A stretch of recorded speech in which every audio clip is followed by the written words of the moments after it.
बच्चा Singh, professor PP Singh ji, professor Siddiqui, Shipra जी,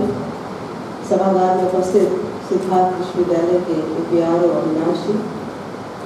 अन्य शिक्षकगण और हमारे समक्ष उपस्थित विद्यार्थी। आज हम एक बहुत ही महत्वपूर्ण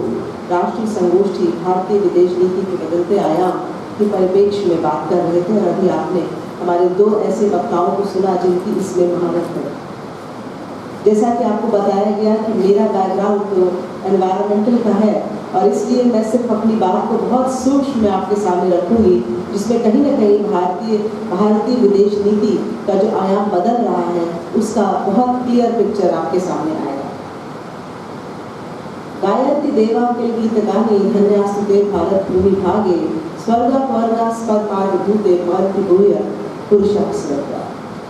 ऐसी भूमि जिसको कि पूरा विश्व नमन करता है, ऐसी भूमि जिसे देवता वंदन करते हैं, वहाँ पर जब हम वसुधैव कुटुम्बकम और वैश्विक परिकल्पना को करते हैं तो भारत के विश्व गुरु का एक महान स्वप्न हम सबके दिमाग में, हम सबके मन में आता है और उसको कहीं हमारी भारतीय विदेश नीति का जो बदलता आयाम है, जिसकी कुछ चर्चा अभी हमारे पूर्व के वक्ताओं ने की, वो कहीं कहीं इंगित होता है। और मात्र एक एग्जाम्पल को लेती हूँ जिसमें कि जब हम G20 की अध्यक्षता की बात करते हैं आज के परिप्रेक्ष्य में, तो हम ये कहते हैं कि अब भारत कमांड टेकर से बदल करके निर्णय लेने की क्षमता में आ गया है। वो ये कहता है कि हम नियम बनाएंगे और आप उसको फॉलो करिए, जिसके बहुत से एग्जाम्पल्स अभी पहले आपको दिए गए। और G20 एक क्लाइमेट चेंज के एरिया में एक बहुत बड़ा एग्जाम्पल इस चीज़ का है, जब हमारे भारतीय प्रधानमंत्री माननीय मोदी जी ने उसकी अध्यक्षता।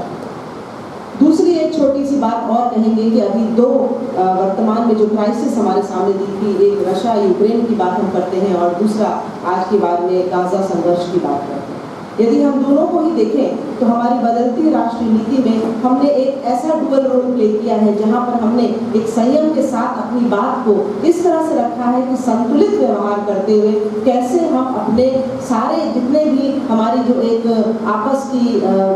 जो एक आदान प्रदान है, जो हमारी नीति के तहत जो बातें आती हैं, उनको हम किस प्रकार संभाल करके और साथ में हमने चलाया, अपने रिश्तों को खराब न करते हुए हम आगे बढ़ते चले गए हैं। और वहीं इजराइल का अभी जैसे उन्होंने एग्जाम्पल दिया गाजा संघर्ष में कि हमारे जो हमारी भारतीय नीति है उसने इस बात के ऊपर जोर दिया कि नहीं, हम जो सही है उसका पालन करेंगे और अब आप हमको डिक्टेट नहीं कर सकते, हम अपना मार्ग स्वयं बनाएंगे, अपनी परिधि के हिसाब से उसे हम तय करेंगे और आगे अपना मार्ग प्रशस्त करेंगे। ये कुछ ऐसे भारतीय परिवेश के जो बदलने की जो एक सोच है, जो एक नीतिगत प्रसंग है, उसमें एक बात और कहना चाहेंगे कि ये तो हमने देखा सिर्फ जो हम भारतीय परिवेश में 2019 से अब तक के परिवर्तन को देख रहे हैं, लेकिन हमने कहीं ये भी सोचना चाहिए कि जितने हम इंटरनेशनल रिलेशंस की बात करते हैं, जितने हम पॉलिसीज़ की बात करते हैं, उसमें कहीं ना कहीं हमारे पास एक साइंटिफिक अप्रोच भी होता है और उस साइंस के बिना हम काम आगे नहीं कर पाते। इसका एक प्रत्यक्ष एग्जाम्पल आपको देंगे कि एक हमारे पास international network of government science advice का प्लेटफॉर्म है, जो इंटरनेशनल प्लेटफॉर्म है और जिसको हम कहते हैं कि क्लाइमेट चेंज रिसर्च में हम IPCC की बात करते हैं, तो यहाँ पर हम INSA की बात करते हैं और एक ये नेशनल प्लेटफॉर्म है जो नीदरलैंड्स में इसका हेडक्वार्टर है और साउथ एशिया में इसकी ब्रांच है, जिसकी स्टीयरिंग कमेटी का मेंबर और चेयर करने का मुझे मौका मिला, सौभाग्य मिला। और इसके माध्यम से हमने ये जाना कि हमारी जो विदेश नीतियाँ हैं वो इंटरनेशनल बॉर्डर्स पे किस तरह से इससे प्रभावित रहती हैं और कैसे हम उसके डिसीजंस लेते हैं और कैसे अन्य देशों में भी ये बहुत सक्रिय है और इसके माध्यम से जो रिपोर्टिंग और पॉलिसीज रिकमेंडेशंस आते हैं वो हमारी राष्ट्रीय शिक्षा नीति, हमारी भारतीय विदेश नीति और तमाम नीतियों का एक भाग बनता है, जिससे आने वाले समय में जिस परिवर्तन की आज हम बात कर रहे हैं, कहा गया पिछले 10 वर्षों में हम देख रहे हैं, संभवतः ये परिवर्तन बहुत पहले से प्रारंभ है, उसका आज मूर्त रूप हम देख पा रहे हैं क्योंकि हम बोलने की क्षमता रखते हैं, हम अपने बात को एसर्ट करने की क्षमता रखते हैं। तो मैं यही कहूँगी कि अंत में अपनी बात को सिर्फ इसी बात से बोलना चाहूँगी कि हम एक विश्व गुरु हैं और रहेंगे और हमारी जो भारतीय विदेश नीति है वो हमें धीरे धीरे शनय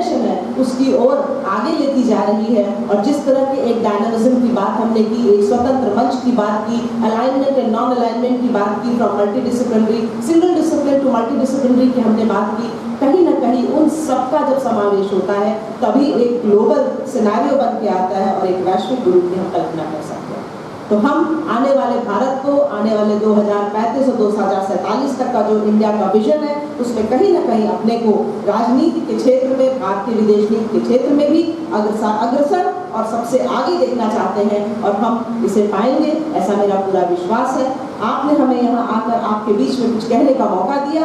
मैं यही कहूँगी कि बहुत बहुत आपका आभार। पहले भी हम नहीं आ पाए थे और विदेश नीति में जैसा कि अभी तेज सिंह जी बोल रहे थे या सिद्दीकी जी ने कहा, कहने को बहुत कुछ है, डिस्कस करने को बहुत कुछ है, आयाम बहुत से हैं जिस पर हम इस पर बात कर सकते हैं। तो फिर कभी आपके संग जरूर बैठेंगे और इतनी यंग ऊर्जा देख करके तो ये लगता है कि भारत में जब हम आज इस तरह के संगोष्ठियों का आयोजन करते हैं तो कितनी दूर तक हमारी बात जाती है, कितनी दूर तक ये ऊर्जा परिलक्षित होती है और आप सबके बीच में बहती है, संचार होता है इसका। तो मुझे ये लगता है कि हमारे जितने छात्र छात्राएं यहाँ बैठे हैं, मुझे बहुत अच्छा लगा, एक बड़ी संख्या में यहाँ छात्राएं बैठी हुई हैं, तो उनके माध्यम से हमारे पास बहुत कुछ है करने के लिए। यदि हम ठान लें और यही कहेंगे कि अंधेरों को छोड़ उजालों को अपनाओ, चलेगा जमाना तो पीछे, तुम एक मशाल तो जलाओ, तुम एक मशाल तो जलाओ।